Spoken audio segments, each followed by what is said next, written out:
to another installment of the Movie Brothers. I'm Ant. This is Kev. This is a bootleg free zone, y'all. So please support the arts. Yes, do that, definitely. These studios spend millions and millions of dollars every year to try to bring us the best in entertainment. This allows Ant and I to do what we do, which is take the best of those films and prop them up. And the ones that aren't quite so good, we might shred those down a little bit. So, in my mind, we're performing a civic duty. I would agree with you on that, Kev. However, as bad as some of these movies are, you do want to bootleg them, but don't. Don't do that. They don't put that FBI logo at the beginning of the Blu-ray and DVD for nothing. All right. So, with that said, let's get into the show. Today, we're going to review the film Godzilla, which is rated PG-13. This film runs just over 2 hours, and this is an action sci-fi movie, y'all. Who do we have? Godzilla. He takes on a battle that will determine the future of our very existence. Right. This movie stars Bryan Cranston, Aaron Taylor Johnson, Elizabeth Olsen, Ken Watanabe, and there is also an appearance by Richard T. Jones in this movie. If you blink, you might miss it, though, or it might put you to sleep. Well, wasn't he in that movie, The Wood, your favorite movie? Yes, he was. Yes, he was. Inside joke, yo. All right. What do you say we take a look at the trailer? Let's do it. You are not fooling anybody when you say that what happened was a natural disaster. You're lying. It was not an earthquake. It wasn't a typhoon. Because what's really happening is that you're hiding something out there.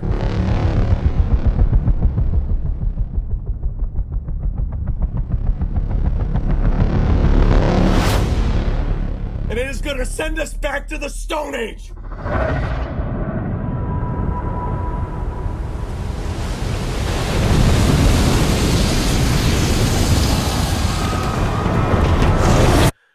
God help us all.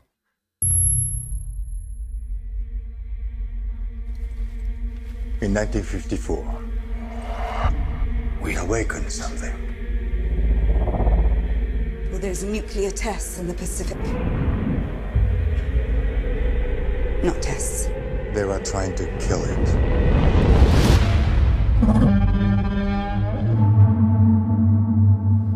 Hustle game is in full effect in this film, y'all. Hey, we wouldn't be the Movie Brothers, Kev. We wouldn't be bringing the real if I wasn't honest about what's happening here, That's y'all. what we do. And I'm sorry, I got to call it like I see it. The studio straight up hustled us in this film in terms of it's marketed as a Bryan Cranston movie, but that's not the case, which I'm still very salty about. Not to mention, we have a supporting cast, which, solid actors for the most part, but we don't get their best work in this movie either. So that's a double whammy, Kev. No, I would agree with you. Nothing against the Aaron Taylor Johnsons and the Elizabeth Olsens of the world. But the bottom line is that had this movie focused more of its time on Bryan Cranston, then we would have had a protagonist, a hero that we could actually rally around and root for. As it stands, we're kind of robbed of that, okay? And Aaron Taylor Johnson, I guess he does the best that he can. And what you think about him? Yeah, I mean, I felt like he did an okay job. I mean, it would be hard for a lot of actors to, especially if you're going in expecting Bryan Cranston as a star of the movie and then all of a sudden to be replaced with Aaron Taylor Johnson. Right. That's tough. And that was the position that he was put in. In the right role, if he was just, playing supporting cast, I think he would have been perfect. Right. But starring in this film didn't quite work out so well. So, had a problem with that. The movie itself starts out really good. Yeah, Gangbusters. I was pretty hype about it, but somewhere along the way it goes terribly awry, Kev, and I don't know what happened with that. Your average movie has 3 acts. Matter of fact, every movie has 3 acts. Okay, this movie manages to give us one solid act, and that's at the beginning of the movie. It starts off so well that you put on your seatbelt because you know you're in for a great ride. This is going to be a thrill ride. and then the next thing you know, you hit a big rig Yeah. and just derail the whole thing. No doubt, no doubt. I mean, we all go way back, right? We know Godzilla, the storyline, and I mean, with these types of movies, you know, you have your checklist of, you know, explosions, check. You know, you got all the soldiers, check, and the weapons. You got the nuclear power plants and the radioactive waste, check. Right. Where are the monsters? Where the monsters at? Where they at? Where they at?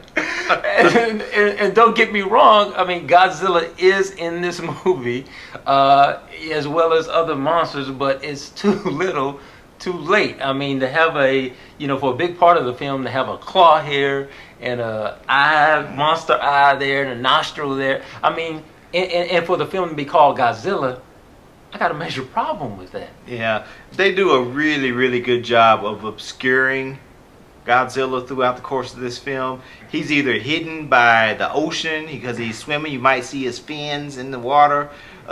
He's hidden in mist and fog. He might be hiding behind a building or something like that. Okay, but they do a really good job of not revealing him until they get ready to reveal him. But by that time, I'm out of popcorn, buddy. I'm like Slurpee gone. yeah, I done ate a whole box of Milk Duds at that point. You know, I'm ready to go home at that point. Okay, so the bottom line is that we just really don't get the Godzilla movie that we expect to get. How about the sheer number of coincidences that seem to happen throughout the course of this film?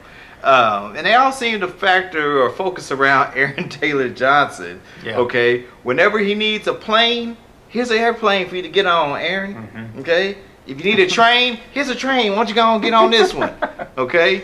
You need some information to help propel the script along, okay? Why don't you go back to the house that you vacated 15 years ago and find the computer disks that are still there in pristine condition, grab those up, okay? And that'll help move us along. It just seems like very sloppy, okay, and lazy screenwriting. Yeah, and what it makes for it is a choppy film at the end of the day. Mm-hmm. You know, again, and I say, you know, where are the monsters? Where is Godzilla? I mean, Godzilla is playing a supporting role in his own movie, which is crazy. Yes. You know, I got to touch on the fight scenes. Y'all, they were primitive at best. and I'm sorry, but, you know, each year and as we see different movies, you know, the bar continually gets raised. You know, if you haven't seen Pacific Rim, which came out last year, 2013, go see Pacific Rim if you want to see some tight fight scene, monster fight scenes, great choreography with the CGI and all of that stuff. But comparing that to what we see here, yeah, because I've seen better fight scenes between the monsters than the average episode of Mighty Morphin Power Rangers. To be completely honest with you, okay, yeah, it's just okay, it just really doesn't do a whole lot for you. The original Godzilla focused a lot of its time on humanity's abuses of nuclear power and nuclear energy. That's what created Godzilla, okay? This movie, it hints at that, but it doesn't really capitalize on the promise of giving us a whole lot of explanation or a whole lot of intrigue regarding that, at all. We just got monsters eating nuclear waste like now ladies, just like just Skittles, just popping them. Yeah, like that's all you get. Like sunflower seeds. And that's what they do the entire movie long. Either they're feeding themselves nuclear power or they're feeding their babies nuclear power or whatever. I don't feel like I'm giving away any major spoilers or anything here, but the bottom line is that it just felt weird. So, Ant, what do you say? You ready to put some points on this thing? Let's do it. Okay, I felt like the story was uninspired and it was relatively boring at times, particularly when you're waiting for the monsters to actually fight or do something. I never in a million years thought that I would miss the Devlin and Emmerich version of Godzilla that came out in 1998. And although this movie is not quite that bad, it gives it a run for its money.